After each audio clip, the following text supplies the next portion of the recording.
In the name of Allah, the glorified and the most merciful. My dear students, Assalamu alaikum. Ability is what you are capable of doing. Motivation determines what you do, and attitude determines how well you do it. Therefore, no hurdle is higher than your determination. So carry on with the same spirit and morale. Students, our today's lecture is a very significant one as it focuses on the major part of English language, and that is phrase and clause. Firstly, we will discuss that what is the purpose of phrase and clause. Basically, phrases and clauses are the building blocks of sentences. They need to be put together correctly to create a strong and complete sentence. Now, why are they called as the building blocks of sentences? Basically, sentences are made up of clauses, clauses are made up of phrases, while phrases are made up of words, and words are made up of morphemes. Morphemes are the smallest linguistic unit of English language. Now, what is a phrase? A phrase is a group of two or more words that does not have a subject and verb combination and does not form a predicate. Now look at the examples. The sports car, to watch movie, on the table.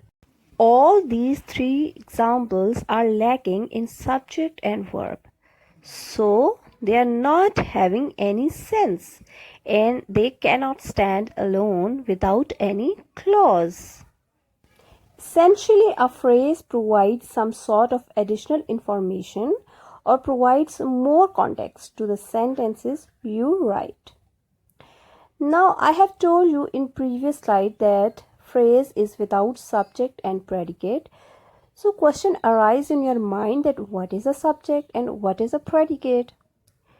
Subject is the person or thing that is doing an action in the sentence, while predicate is the part that contain the action or verb. To sum up the discussion about the phrase, we can say that it does not have subject and verb and does not make a predicate and it does not give a complete meaning. Look at the examples. All the parts of the sentences that are written in the red are the phrases. Boys are playing in the garden. Here in the garden is a phrase. The dance was held at the reception hall. At the reception hall is a phrase over here. Now, what is a clause?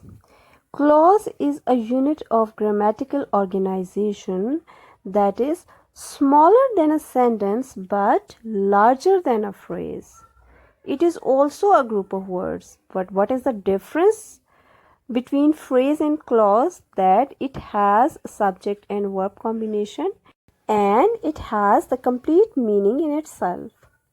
So, what are the key points? That it is a group of words with subject and verb. It can stand alone and it gives complete meaning by itself. Here is an example of a clause for the more clarification of it. Let's read it together. Alice eats mangoes.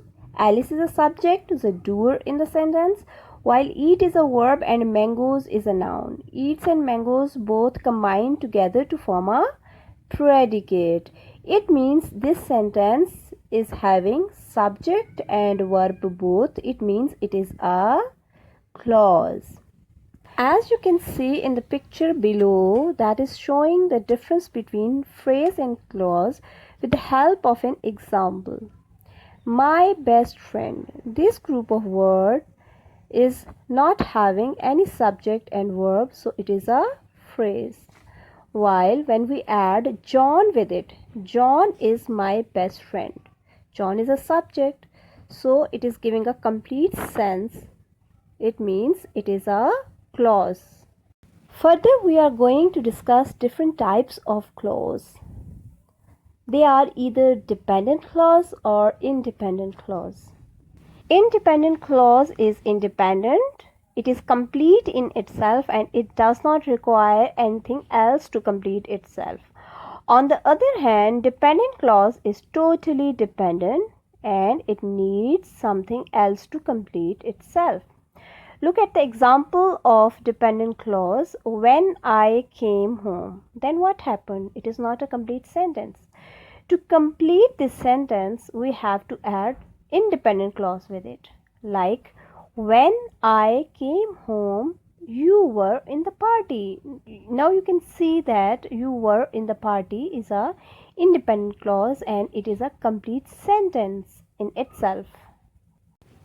Further, we will read about them in detail. A dependent clause contains a subject and a verb but is not a complete thought because it depends on independent clause to complete itself and it cannot be a complete sentence. It must be connected to another sentence by subordinate clause, as we have already discussed in previous worksheet of sentences. Now, independent clause can stand by itself. It has all of the elements of a complete sentence. Means it has a subject, it has a verb, so it is a complete sentence. Look at the examples of dependent and independent clauses. You can see that dependent clauses are written with purple while independent clauses are written with red. Before you go to your bed, then what happens? You have to finish your homework. Now here you can see that dependent clause needs independent clause to complete itself. Then after months of research, what happens? He finally finished his novel. Last one, I hate to drink coffee because it upsets my stomach. Students, here are the few more hints of identifying the dependent clause. A dependent clause always begins with a dependent word that makes the clause dependent on another one to make sense are after, although, as if, because, before, even if, even though, rather, whether, unless, until, and so on. Look at the example. You clean your plate. That is independent clause. But when we add after before the sentence, after you clean your plate, it becomes dependent clause.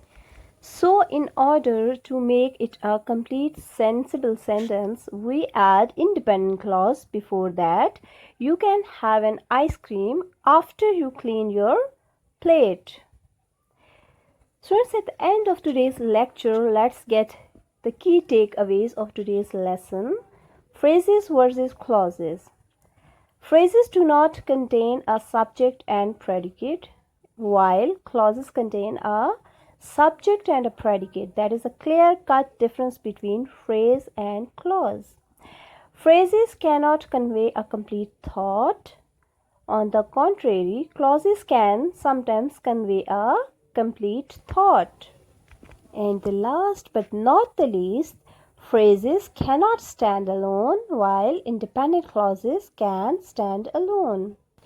After the completion of today's lecture, I am quite hopeful that you have got the complete understanding of today's lecture.